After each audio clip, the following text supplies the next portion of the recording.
Welcome back to the Make Time for Success podcast. I'm Dr. Christine Lee, your host, and this is episode 211. Well, lo and behold, we've arrived at the end of yet another beautiful year. We will be waving goodbye to 2024 soon. But before December 31st comes knocking at our door, I wanted to help you with this episode. This episode contains content dealing with those things in your life that just seem to be lingering. Let's go listen to this episode together now. I think you're going to benefit from the content.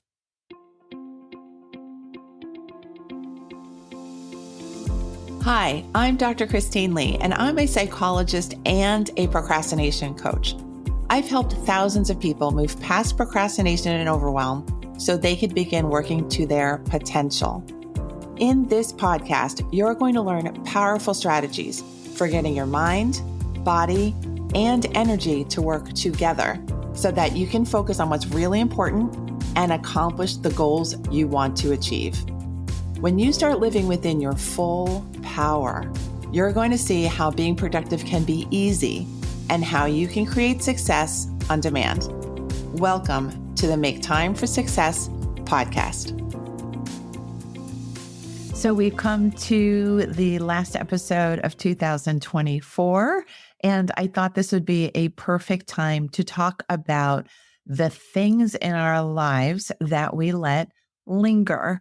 There is a huge backstory to this episode. I had recently come back from a business conference in Phoenix, and I came back feeling really inspired to take a hard look at how I was using all of my time. I was newly committed to spending much less time doing random social media scrolling. And I was also committed in a very real way to be more efficient and efficacious with my work time. So whatever time I was using for work, I wanted to double my output. I wanted to make my work time really that much more meaningful. And I brought this new idea of mine to clients of mine in the program that I call the Success Lab. The Success Lab is a weekly membership program you can join at any time. And my members have become like family to me. Since we meet every week, I get to know their personalities. I get to know their idiosyncrasies. I get to know their wins. I get to know how to help them. And we help each other week after week. And in our last session, we did talk about the things that were lingering. And my beautiful Success Lab members got really excited that this content was going to be made into an episode. So we co-created this content together. So a big shout out to my amazing Success Lab members. Thank you for helping me with the podcast and with this last episode of the year. So let's move on with the topic of what is lingering in your life. I want you to stop the recording just for a second, maybe a couple minutes, and write down a list of things that you can come up with without even thinking of things that are lingering in your life, the things that are unfinished, the things that are broken, the things that you keep meaning to do, the things that just don't seem to leave your to-do list. I want you to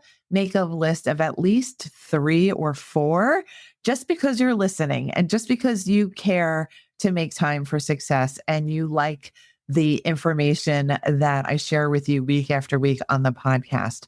Do this as a gift to yourself this holiday season and at the end of the year. Typically, at the end of the year, I have a history of making myself completely nuts because I, for many, many years, believed that if it was the end of the year, I needed to wrap up every single loose end that I had in my life. And I would then, year after year, make myself really frantic and frazzled and nervous that I wasn't going to meet the deadline of the new year.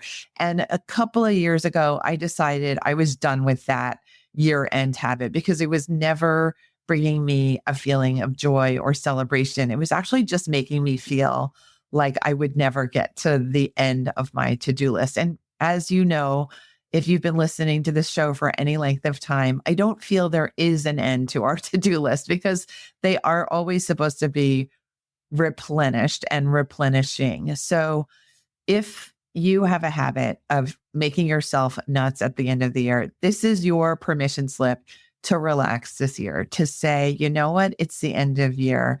It is winter time, at least in New York. And it is time for me to reflect and to relax and to enjoy these last days with myself, my loved ones, my furry animals, and with all the good things that have happened to me this year. So that's just a general message. But now onto the specific topic of what do I mean by the things that are lingering? I actually looked up the definition of a linger before I pressed record tonight. And the definition of linger is to stay in a place longer than necessary because of a reluctance to leave. I'll repeat that. It's to stay in a place longer than necessary because of a reluctance to leave. And when I read that definition, I just thought to myself, oh, it's just kind of being slower to act. It's just feeling like you don't need to act with any urgency. And that for me made the difference between procrastinating on something and lingering on something.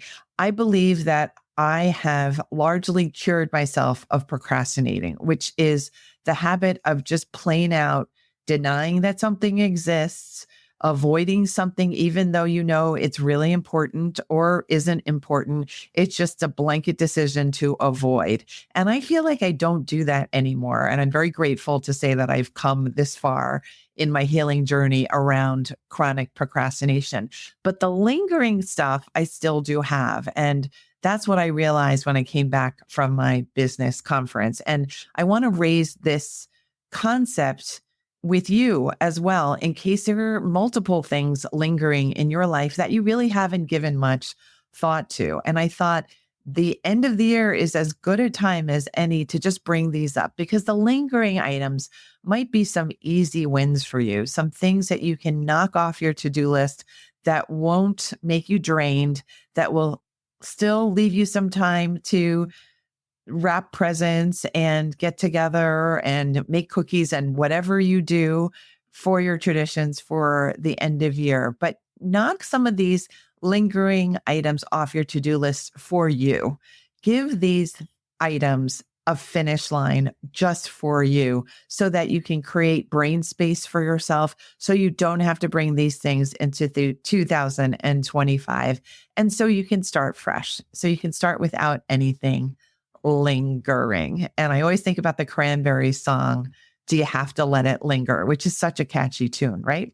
So I wanted to share some stories from the Success Lab conversation that I had this past week about the topic of lingering. I am not going to use any names, and I'm not even going to use any real specific examples, but I am going to address some of the common themes. One of the themes was we let things linger because handling these things seem very daunting. And that makes sense, right? Maybe you have a pile of books that you want to sort through. Maybe you have years and years of photos that need to get organized. Maybe you have multiple junk drawers. Whatever it is, it can feel like, well, it's not doing me any harm. It's just laying there. But we all know that these things are irritants to us. And if you do have a wish to have these things organized, I would suggest just start with a kindness to yourself for having them be there, and an idea that you're going to just do 10 minutes at a time. Even if it's just one set of just a 10-minute start, even if you just do it once, that would still be a victory for you. I would say any junk drawer really only takes about 10 minutes to do, right? When you think about it. So allow yourself to no longer feel daunted by the task at hand. That is the first concept I wanted to share.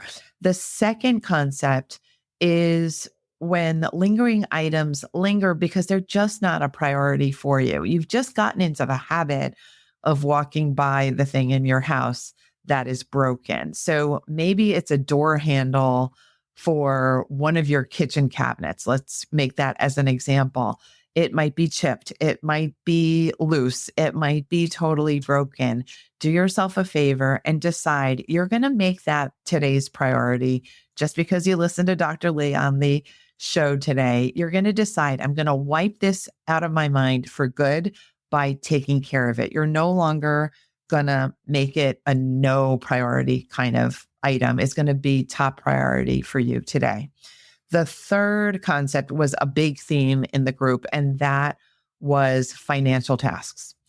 Financial tasks, as we all know, can be both big and small. It could be that one check from your client that you have that needs to get to the bank. It might be something that you had from your old job that you need to make some calls about so that you make sure your money and your funds are taken care of. We have these kinds of tasks periodically. These are things that will never totally be done with. But if you have some lingering and you find yourself worrying about them rather than getting on the phone about them, I would suggest today's a great day to leave a message for someone, to get on the phone with an agent, to ask ChatGPT, what is your first step for dealing with X money issue, whatever money issue it is. And my experience is that people in the financial industry, they're more than willing to help because typically when they help someone, they have more of your money to manage. So you can think of it as a win-win that you get to have your lingering item taken care of and your money gets to be more secure. And when money is secure, it grows. Okay. So that's that concept. Then another concept I wanted to talk about when it comes to lingering items is our feelings. Oftentimes things linger because we've attached our feelings to these certain items. So it might be something you're doing for a family member. It might be something that you need to do for your own business, but you're either afraid or you're feeling resentful or you're feeling upset or you're feeling pessimistic. Any and all of those feelings could stop anyone from taking action and getting the ball rolling and getting the lingering item taken care of. So I wanted to address that as a concept and category of its own because our feelings can really get in the way of so many different things and they can keep tasks lingering on our to-do list. Now, decide for yourself. I'm just going to look at my to-do list today and whatever's on there, whatever I can knock off by turning off my feelings for a few minutes, I'm going to do that today. So that's like a side task. Just get rid of things that you're holding up because you have a certain feeling about them. Decide that your feelings are important in a certain way, but they're not that important that they should keep you blocked on this particular project. Okay. And then two more concepts. One is communication. Communication, as you know, is one of my favorite go-to items and skills that we all possess. I believe whenever we can use our skill of good, direct, honest, and timely communication, we win. Every time we communicate, things get better, typically. And when it comes to lingering items, sometimes it just takes an email to someone. It just takes a basic, can you do me a favor kind of request to someone. It just is opening your mouth in a program like the Success Lab where you get help from other members. All it takes for you to get rid of the lingering item is to communicate. So if you need help with something, if you need to delegate something, if you need to change something in your life, use your communication skills and get rid of the lingering item. The last concept that I have to share with you is the whole concept of making time for success. I mean, after all, that's the topic and name of this podcast. But are you making time for the things that are lingering? Sometimes the only reason things are lingering is because we haven't made the time for ourselves. We're so busy taking care of other people. We're so busy taking care of our pets. We're so busy taking care of the holidays that we haven't set aside a good block of time to take care of the things that we need just for ourselves. So, end of the year, just as good as time as any to start doing this new kind of self-care where you carve out some time just to take care of things just for you. I hope you really enjoyed this episode on what is lingering. Remember, you don't have to let things linger anymore. Knock off a few and you're going to feel, wow, that was such a relief. I actually had one member come to me earlier this evening and say, that was such a relief. That session that we had in the Success Lab was such a relief. And she did the item that she had been letting linger and she felt so much better. And of course, she found that the whole solution to the issue was very easy after all. So spare yourself the worries, spare yourself the time loss, spare yourself the energy loss, and let's start celebrating. It's the end of the year. Let's end on a really high note. I want to send you all my love from this little studio in my home in New York, from this wonderful podcast that we share together, Make Time for Success. Let's head into the new year with joy, with freedom, with clarity of mind, openness of heart. I look forward to sharing so many more wonderful episodes and much more wonderful content with you next year. I can't wait for that to happen. If you want a refresh on the content of this episode and a worksheet for the lingering episode, go to maketimeforsuccesspodcast.com/linger. Again, it's maketimeforsuccesspodcast.com/linger. And that's a wrap for this episode this year. And let's celebrate all. We have so much to be grateful for. Take care. I'm grateful for you. Bye. Thank you for listening to this episode of the Make Time for Success podcast. If you enjoyed what you've heard, you can subscribe to make sure you get notified of upcoming episodes. You can also visit our website, maketimeforsuccesspodcast.com, for past episodes, show notes, and all the resources we mention on the show. Feel free to connect with me over on Instagram too. You can find me there under the name Procrastination Coach. Send me a DM and let me know what your thoughts are about the episodes you've been listening to. And let me know any topics that you might like me to talk about on the show. I'd love to hear all about how you're making time for success. Talk to you soon.